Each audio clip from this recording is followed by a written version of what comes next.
নবী বলেন, আমার এমন সাহাবী হযরতে আলী, আলীর স্ত্রী হযরতে ফাতেমা, ফাতেমার গর্ভ থেকে দুই সন্তান, যুবকদের সর্দার হাসান আর হুসাইন। আল্লাহু আকবার। ফাতেমা এমন এক দামি মহিলা ছিলেন, আমার এই আওয়াজটি অনেক মহিলাদের কানেও যাইতেছে। ছোট্ট একটা কথা বলি, আমি শেষ করে দিব, অল্প কয়েকটা মিনিট। কষ্ট পাচ্ছেন? শেষ করে দেই, অল্প কয়েক মিনিট। আপনারা কষ্ট পাচ্ছেন বুঝতেছি, ভাইয়েরা সারাদিন কষ্ট করছে আজকে, আমারও খুব ক্লান্ত, খুবই ক্লান্ত লাগতেছে। ফাতেমা রাদিয়াল্লাহু তাআলা আনহা এত দামি একজন মানুষ ছিলেন। হযরতে আলী একদিন ফজরের নামাজের পরে বাড়িতে আসছে, এসে দেখে ফাতেমা রুটি বানাইতেছে আর কাঁদতেছে।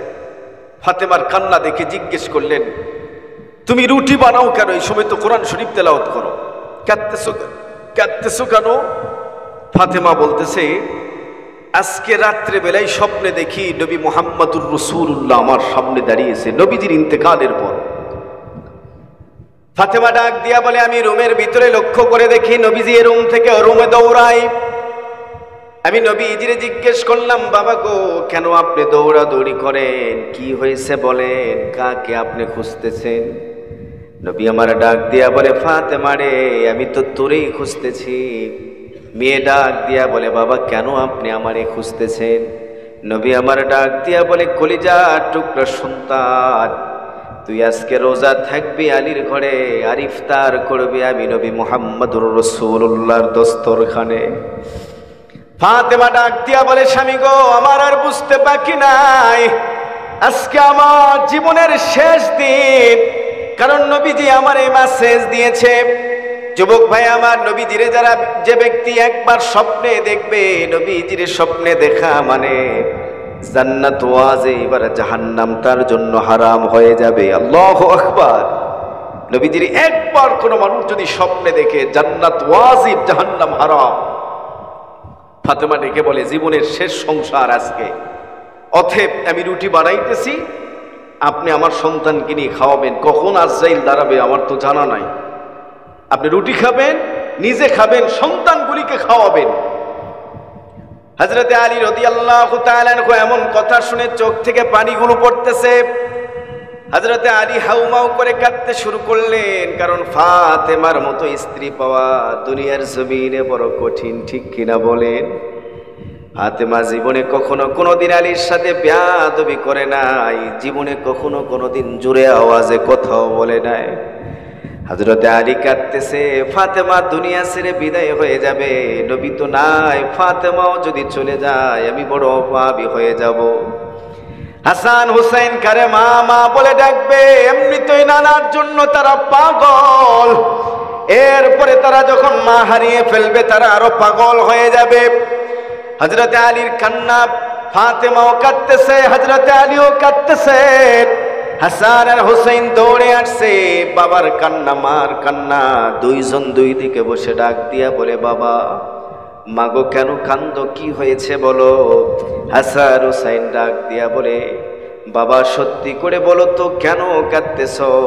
ফাতেমা বুদ্ধি করে ডাক দিয়া বললেন, বাবা যাও নবীজি মুহাম্মদুর রাসূলুল্লাহর রওজা জিয়ারত করে আসো। হাসান হুসাইন দৌড়ে এসে নবীজির রওজার পাশে যখন দাঁড়াইছেন, ঐতিহাসিক গুণ লিখেন, ইমাম হাসান আর হুসাইন নবীজির রওজার পাশে দাঁড়িয়ে সালাম দিলে নবী আমার সালামের উত্তর নিতেন। এটা ইমাম হাসান আর হুসাইন নিজ কানে শুনতে পাইতেন। ইমাম হাসান হুসাইন নবীজির রওজার পাশে দাঁড়িয়ে যখন সালাম দিয়েছেন, নবী আমার ডাক দিয়া বলে, হাসান হুসাইন তোরা আজকে কেন আমার কবরের পাশে? যা মার মুখের দিকে তাকিয়ে থাক, আজকে তোরা মা পাবি, আগামীকাল খাট পাবি, বিছানা পাবি, মারে জন্মের তরে হারিয়ে ফেলবি। ইমাম হাসান আর হুসাইন দৌড়ে আসছে মায়ের কাছে। ফাতেমার ডাক দিয়া বলে, মা সত্যি করে বলো তো তুমি কোথায় যাবে? নানা এমন কথা বলেছে। মা কয়েকটা শুকনা খেজুর দিয়া পার্শ্বে রুমে দুই ভাইকে পাঠিয়েছে। আলীরে ডাক দিয়া বলে, স্বামী গো, জীবনের শেষ সময়ে কয়েকটা কথা বলতে চায়, আমি জীবনের শেষ সময়ে কয়েকটা জিনিস আমি আপনার কাছ থেকে চাই, আপনি দিবেন কিনা বলেন। হযরতে আলী ডাক দিয়া বলে, ফাতেমা, জীবনে কখনো কোনোদিন ভালো কোনো খাবার তোমারে খাওয়াইতে পারি নাই, ভালো কোনো পোশাক পরাইতে পারি নাই, ভালো কোনো অলংকার পর্যন্ত তোমারে আমি দিতে পারি নাই। আজকে তোমার মনে যা চাওয়ার চাও, যদি আমার কাছে নাও থাকে আমি ভিক্ষা করে হলো তোমার চাহিদা পূরণ করব। ফাতেমা ডাক দিয়া বলে, স্বামী গো, তেমন কিছু চাওয়ার নাই, আমার এক নাম্বার চাওয়া, ছোট্টবেলায় বউ হয়ে তোমার ঘরে এসেছি, কথা এবং কাজে যদি কোনো বেয়াদবি করে থাকি, আল্লাহর হস্তে আপনি আমারে ক্ষমা করে দিবেন। হযরতে আলী ডাক দিয়া বলে, আমি আল্লাহর সাক্ষী রেখে বললাম, ফাতেমা, তোমার আচরণে, তোমার কথায় আমি জীবনে কোনোদিন কষ্ট পাই নাই, তবু আমি আল্লাহর সাক্ষী রেখে বললাম, আমি তোমারে মাফ করে দিলাম। আল্লাহু আকবার। নবী আমার ডাক দিয়া বলে, ফাতেমা, যেদিন নবীজি তার মেয়েকে বিয়ে দিয়েছিলেন, সেই দিন ডাক দিয়া বলেছিল, মা রে, আমি তোরে আলীর ঘরে পাঠিয়ে দিলাম, আলী কিন্তু গরিব সাহাবী, আমার বাড়িতে যদি খাবার রান্না হয় আলী খাবার খেতে পারে, আমার বাড়িতে যদি রান্না না হয়, মদিনার পাথর হযরতে আলী পেটের ভিতরে পাথর নিয়ে পেটে পাথর বেঁধে ঘুমায় পড়ে, সেই ঘরে আমি তোরে পাঠিয়ে দিলাম। খাবারের কষ্ট হবে, পোশাকের কষ্ট হবে, অলংকারের কষ্ট হতে পারে, কষ্ট নিবি না, আলীর সাথে বেয়াদবি করবি না। যদি আলীর সাথে বেয়াদবি হয়, আমি মুহাম্মাদুর রাসূলুল্লাহ বললাম, কাল কিয়ামতের দিন আমি তোরে সন্তান বলে পরিচয় দিব না। নবী আমার ফাতেমারে এমন ধমক দিয়েছে, আজকে প্রত্যেকটা পরিবারে তার পিতামাতা যদি তার সন্তানকে এমন ওসিয়ত করে, বলেন তো ওই সন্তান মাথা নত করে স্বামীর ঘরে সংসার করবে? ঠিক কিনা? জবান খুলে বলেন ঠিক কিনা? ম্যাক্সিমাম মেয়ে ডিভোর্স হচ্ছে পিতামাতা আর উস্কানিতে। মোহর বাজছে 5 লাখ, মা বাবাও ঠান্ডা করে আছে, 3 তালাক মারলেই 5 লাখ পেয়ে যাব। সমাজ এখন এই পরিস্থিতি। রানীনগর আত্রায়ের একটা ঘটনা শোনেন, এক মেয়ে 20 বার বিয়ে হয়েছে, প্রত্যেকের কাছে 5 লাখ মোহর বাঁধছে। টাকা কত? 1 কোটি টাকার মালিক, প্রতিদিন কোর্টে যায় টাকা নিয়ে আসে। চিন্তা করে দেখেন, সচেতন হতে হবে। প্রত্যেকটা পিতামাতা তার সন্তানকে এমন ভাবে নসিহা করতে হবে। একদিনের ঘটনা, নবী আলাইহিস সালাম রমজান মাসে, সামনে ঈদ, হাসান হুসাইন ফাতেমার কাছে এসে বলতেছে, মা, সবাই নতুন কাপড় নিছে, আমার একটু নতুন কাপড় কিনে দেন মা।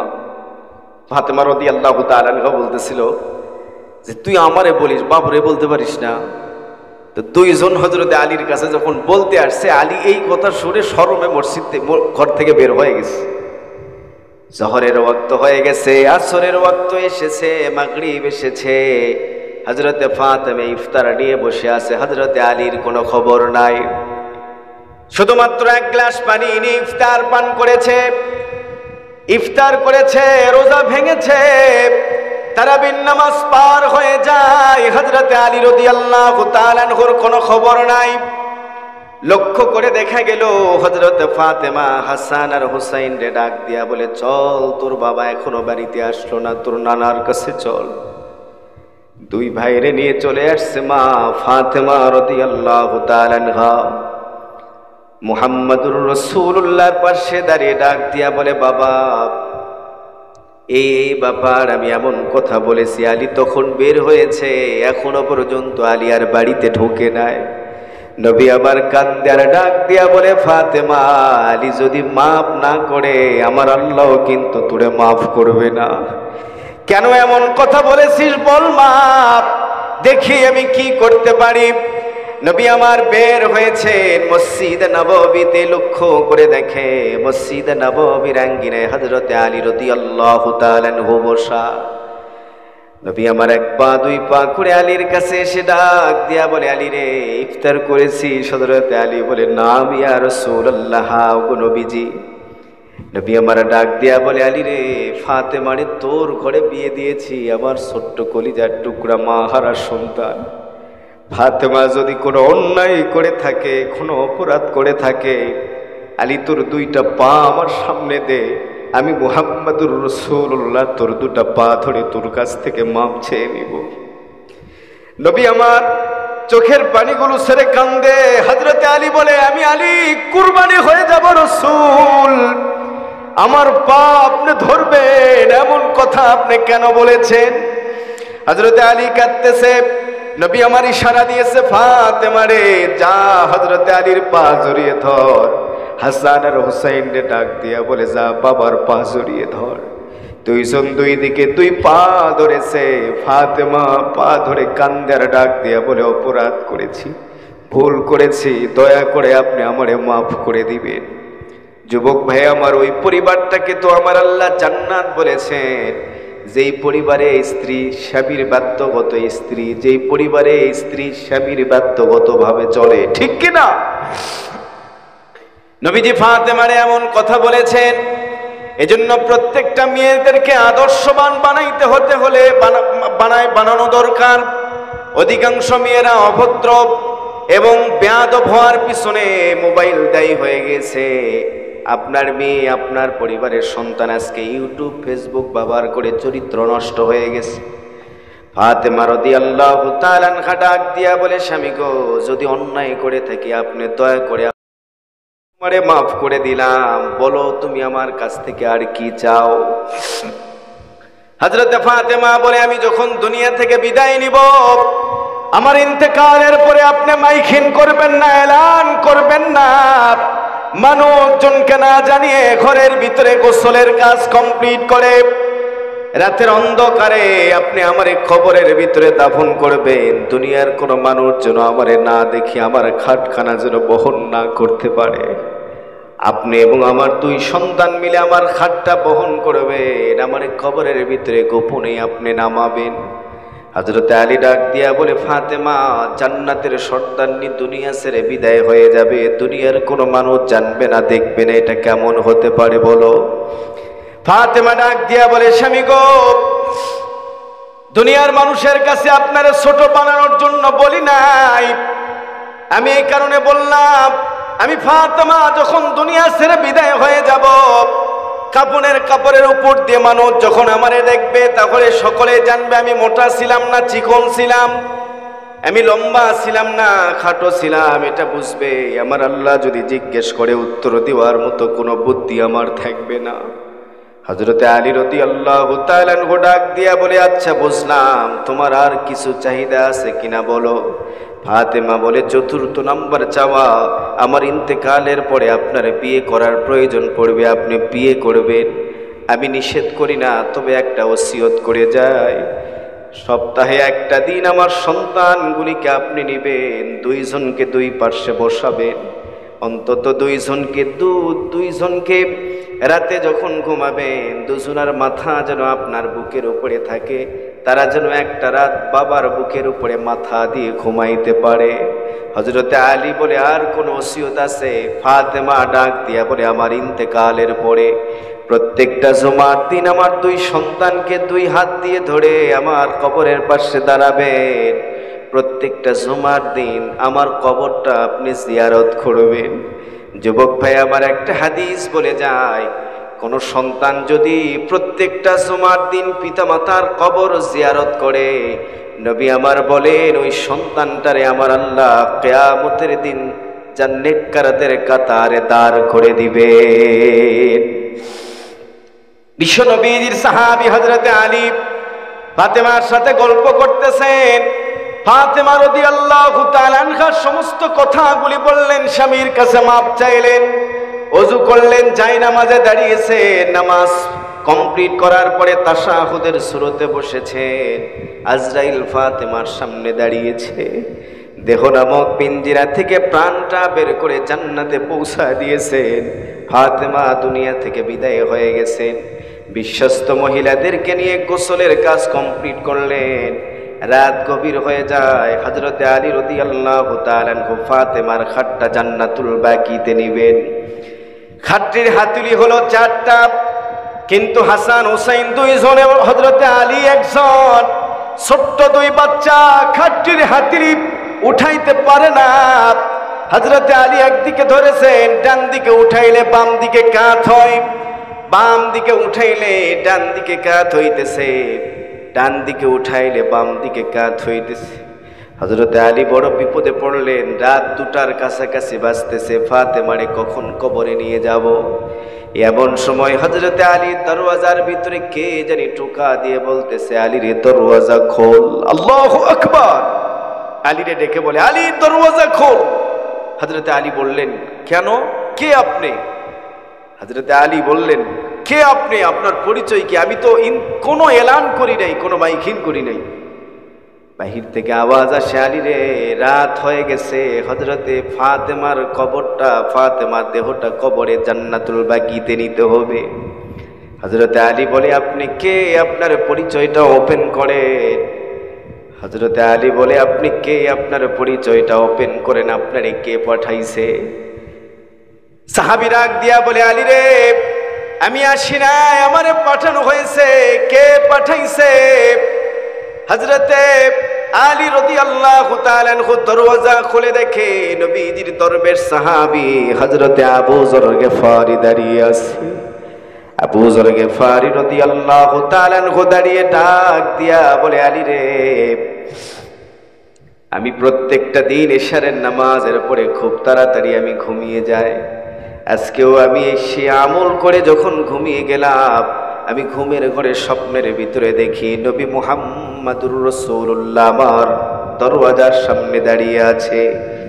নবীজির চোখ থেকে পানিগুলো পড়তেছে, নবী আমার কাঁদতেছে, নবীজির চোখ থেকে দরদর করে পানিগুলো পড়তেছে। আমি নবীজিরে জিজ্ঞেস করলাম, ওগো রাসূল আপনি কাঁদেন কেন, কি হয়েছে? নবী আমার ডাক দিয়া বলে, আবু যর গিফারি দেরি করিস না, ফাতেমা রাদিয়াল্লাহু তাআলা আনহা দুনিয়া ছেড়ে বিদায় হয়ে গেছে। ফাতেমার খাটখানা নিয়ে জান্নাতুল বাকির ভিতরে দাফন করে দে। ফাতেমার খাটখানা নিয়ে জান্নাতুল বাকির ভিতরে দাফন করে দে। কারণ ফাতেমা একটা ওসিয়ত করেছে, তার খাটটা হাসান হুসাইন আর আলী ছাড়া কেউ যেন না ধরতে পারে। কিন্তু আমি নবীজি তুরে বললাম, যা ফাতেমার খাটটা নিয়ে জান্নাতুল বাকির ভিতরে দাফন করে দে। আল্লাহু আকবার। সেই ফাতেমা রাদিয়াল্লাহু তাআলা আনহার সন্তান ছিল হযরতে হুসাইন। হুসাইন আসামির কাঠগড়ায় দাঁড়িয়েছে। হযরত ওমর ফারুক রাদিয়াল্লাহু তাআলা আনহু ডাক দিয়া বলে, হুসাইন সত্যি করে বলো, কেন আমার সন্তানকে তুমি গোলামের বাচ্চা গোলাম বলেছো? হযরতে হুসাইন রাদিয়াল্লাহু তাআলা আনহুর চোখ থেকে পানিগুলো পড়তেছে। হযরতে আলী ডাক দিয়া বলে, আমিরুল মুমিনিন, আমার কলিজার টুকরার সন্তান হযরতে হুসাইন বুঝতে পারে নাই, যার কারণে একটু বকা দিয়েছে, যার কারণে একটু কথা বলেছে, আপনি দয়া করে মাফ করে দিবেন। হযরত ওমর বলে, আলী তুমি খামোশ হয়ে যা, হুসাইনের সাথে আমার কথা আছে। হুসাইন বল, আমি কার গোলামি করেছি? হযরত হুসাইন কথা বলতে পারে না। হযরত হুসাইন রাদিয়াল্লাহু তাআলা আনহু হাতটা ইশারা করেছে নবীজির রওজার দিকে। বিশ্ব নবীজির রওজার দিকে ইশারা করে ডাক দিয়া বলে, আমিরুল মুমিনিন, আপনি আমার নানা মুহাম্মাদুর রাসূলুল্লাহ সাল্লাল্লাহু আলাইহি ওয়াসাল্লামের গোলামি করেছেন। নানা যখন মসজিদ থেকে বের হইতো, আপনি দৌড়ে গিয়া আপনার মাথার পাগড়ি খুলে আমার নানার জুতা পরিষ্কার করে দিয়েছেন। আমি দেখেছি আমার নানা যখন মসজিদ থেকে বের হইতো, আপনি দৌড়ে গিয়ে আমার নানার জুতা সোজা করে দিতেন। আপনি আমার নানা মুহাম্মাদুর রাসূলুল্লাহর গোলামি করেছেন। হযরতে ওমর ফারুক রাদিয়াল্লাহু তাআলা আনহু ডাক দিয়া বলে, হুসাইন তুমি কি এই কথা একটা কাগজের ভিতরে লিখে দিতে পারবা? হযরতে হুসাইন বলে, নাম হ্যাঁ দান, আপনি একটা কাগজ দান। হযরতে হুসাইনকে একটা কাগজ দেওয়া হয়েছে। হুসাইন রাদিয়াল্লাহু তাআলা আনহু সিগনেচার করে দিলেন। আমি সাক্ষী দিলাম আপনি আমার নানা মুহাম্মাদুর রাসূলুল্লাহর জুতা সোজা করেছেন, আপনি আমার নানার জুতা পরিষ্কার করে দিয়েছেন। আমি হুসাইন স্বাক্ষর করলাম, আমি সাক্ষী দিলাম। হযরত ওমর এই কাগজের টুকরা হাতে করে নিয়েছে, দৌড়ে গিয়ে হুসাইনকে বুকের ভিতরে জড়িয়ে ধরেছে।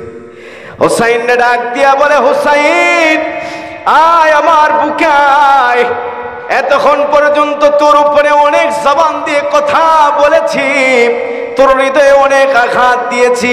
আমি তো এই কথায় জানতে চেয়েছিলাম, এই কথায় আমি শুনতে চেয়েছিলাম, তুই যে এই কাগজের টুকরার ভিতরে কথা লিখে দিয়েছিস।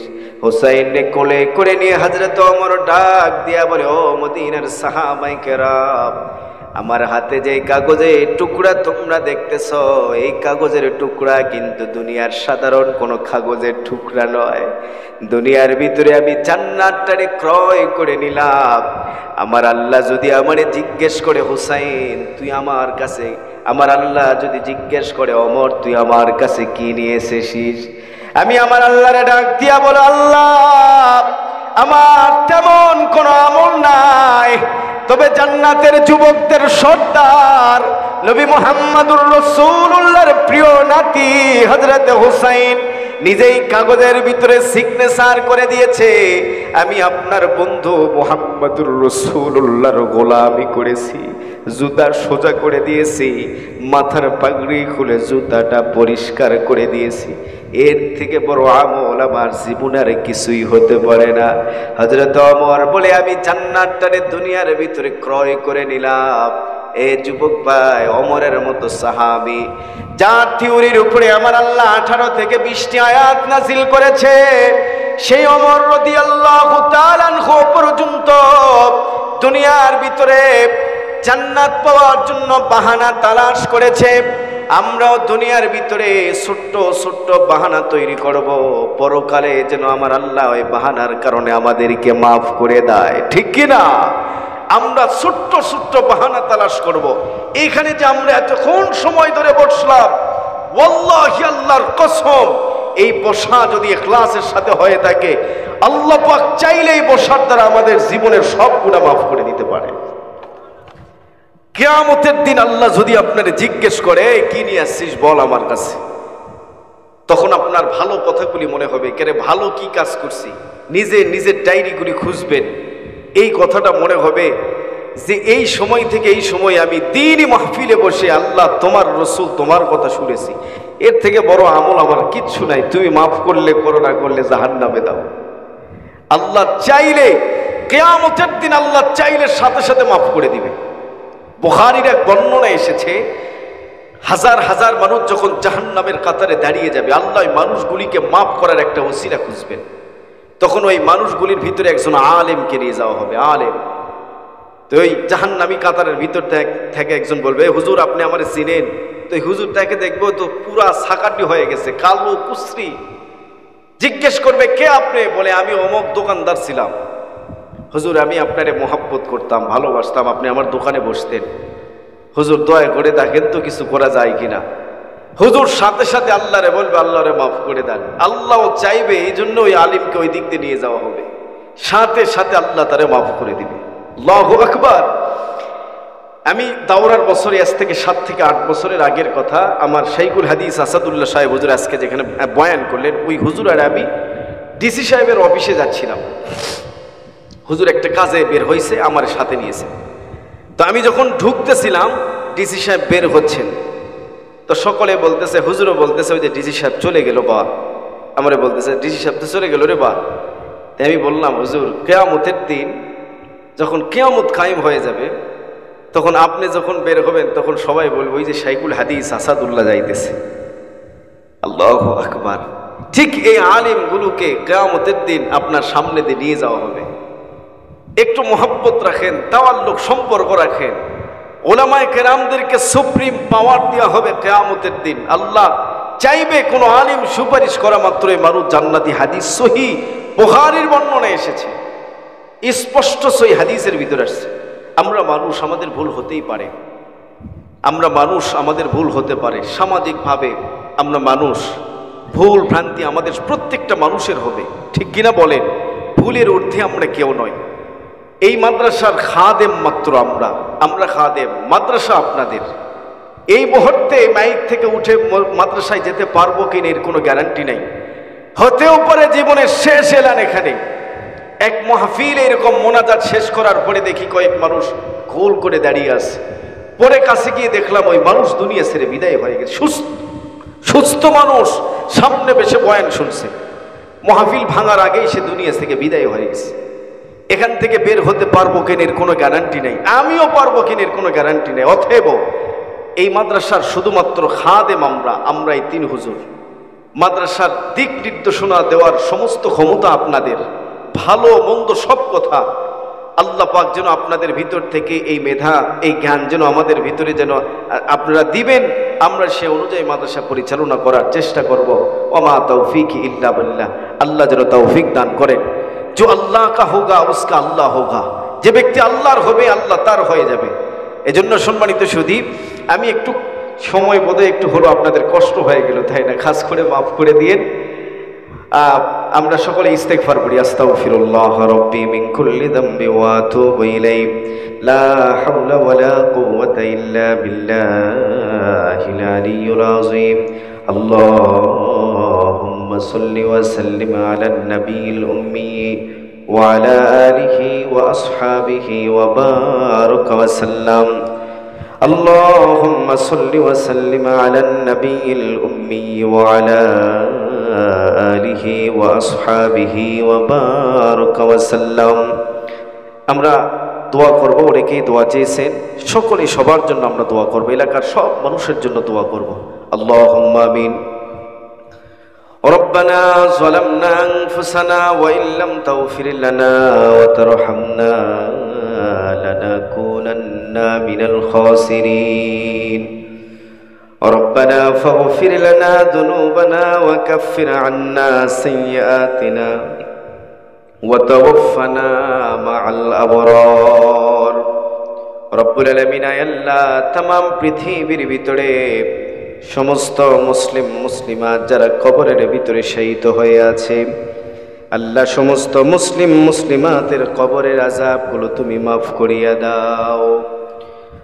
রব্বুল আলামিন तमाम পৃথিবীর ভিতরে যে সমস্ত মুসলিম মুসলিমাত অভাবগুলো তুমি দূর করিয়া দাও। যারা অসুস্থ রয়েছে শেফায়ে কামেলা আজেলা দান করিয়া দাও। ও আসমানের মালিক, তুমি আমাদের সকলের জীবনের সব গুনাহগুলি মাফ করিয়া দাও। রব্বুল আলামিন তুমি তাকিয়ে দেখো, আমার থেকে বড় গুনাহগার এই মজলিসের ভিতরে মনে হয় আর কেউই নাই। আমি সব থেকে বড় গুনাহগার।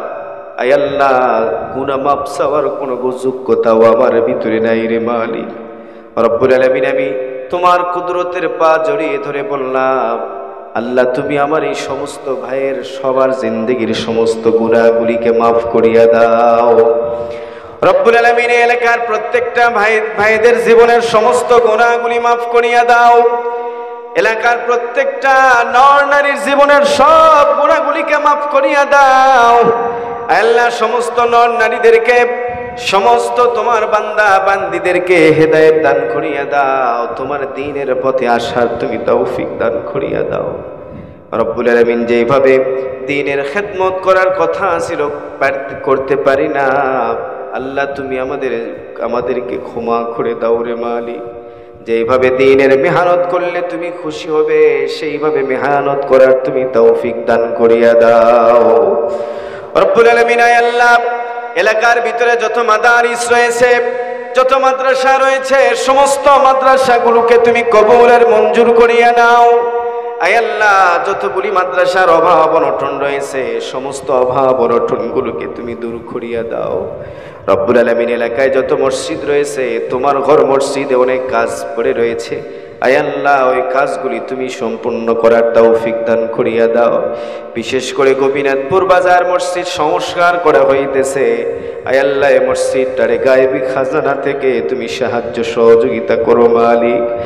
রব্বুল আলামিন আয় আল্লাহ আমরা কয়েকজন নালায়েক গুনাহগার, তোমার নবীর ঘর মাদ্রাসার খাদেম, ও আসমানের মালিক, আয় আল্লাহ মাদ্রাসা চালানোর মতো কোনো যোগ্যতা, কোনো ইলম আমাদের নাই। আয় আল্লাহ আমাদের আমল নাই, আমাদের ইলম নাই রে মালিক। আয় আল্লাহ মাদ্রাসাকে তুমি কবুল করে নাও। রব্বুল আলামিন আমাদের যোগ্যতা নাই, তুমি যোগ্যতা দান করো। আল্লাহ আমাদের আমল নাই, তুমি আমল দান করো। আমাদের ইখলাসের সমস্যা, ইখলাস তুমি দান করো। আমাদের ভিতরে মমত্ববোধ, ভালোবাসা তৈরি করে দাও। সব রকমের বরত্ব, হিংসা থেকে আমাদেরকে হেফাজত করো মালিক। রব্বুল আলামিন মাদ্রাসার কমিটি গঠন করা হয়েছে, সমস্ত কমিটি ভাইদেরকে তুমি কবুল করে নাও। রব্বুল আলামিন সব ভাইদের ভিতরে মমত্ববোধ ভালোবাসা তৈরি করে দাও, কাঁধে কাঁধ মিলে দ্বীনের খাদেম হয়ে খিদমত করার তৌফিক দান করিয়া দাও। রব্বুল আলামিন আয় আল্লাহ, সেই মাগরিব আসরের পর থেকে নিয়ে আয় আল্লাহ কিছু ভাই এখনো পর্যন্ত এই দ্বীনের ময়দান মাহফিল তাফসীরের বারান্দা ছেড়ে উঠে যায় নাই। আয় আল্লাহ, তুমি তাদেরকে মেহেরবানি করে বসা রেখেছো।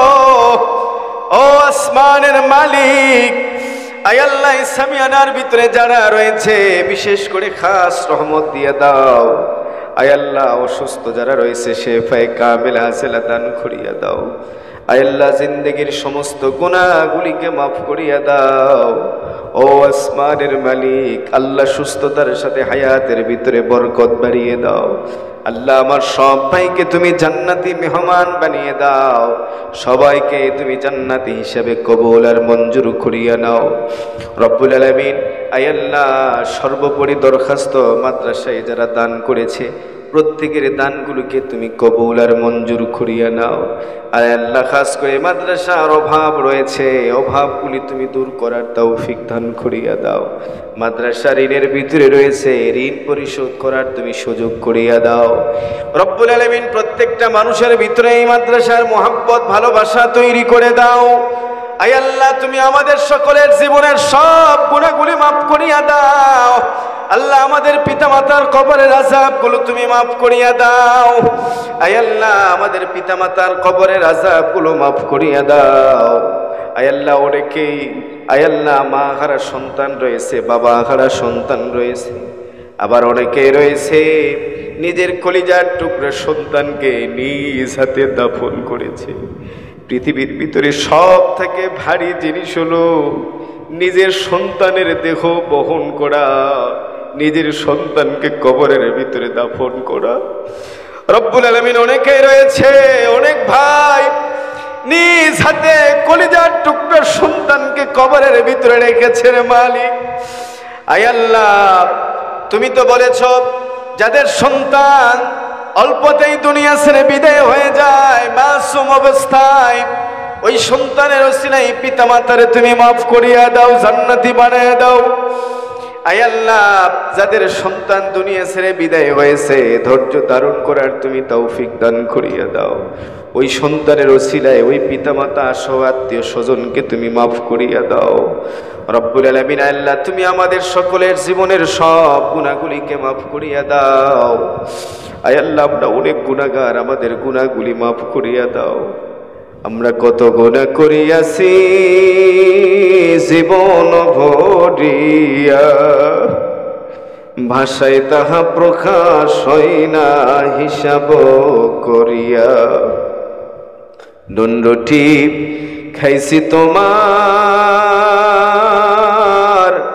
ঘুরিয়া ঘুরিয়া, নাফরমানি করছি আল্লাহ তোমারে বলিয়া।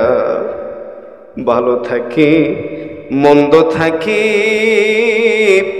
আল্লাহ তবু তো তোমার, তুমি সারা মাফ করিতে কে আছে আমার। রব্বুল আলামিন আল্লাহ, তুমি আমাদের সকলের জিন্দেগির সব গুনাহগুলি মাফ করে দাও। আল্লাহ, আমাদের অদৃশ্য শত্রু তার হাত থেকে হেফাজত করো। রব্বুল আলামিন মানুষ শয়তান, জিন শয়তান, সব রকমের শয়তানের কাছ থেকে হেফাজত করো। আমরা অপরাধী বলে দুনিয়া আখিরাতে বেইজ্জতি করো না রে আল্লাহ। অপরাধী বলে দুনিয়াতেও শাস্তি দিও না, মরণের পরও শাস্তি দিও না। তোমার রহমতের কোলে আমাদেরকে মাফ করিয়া দাও মালিক। সুবহান রাব্বিকা রাব্বিল ইজ্জাতি আম্মা ইয়াসিফুন ওয়া সালামুন আলাল মুরসালিন ওয়ালহামদুলিল্লাহি রাব্বিল আলামিন। আসসালামু আলাইকুম।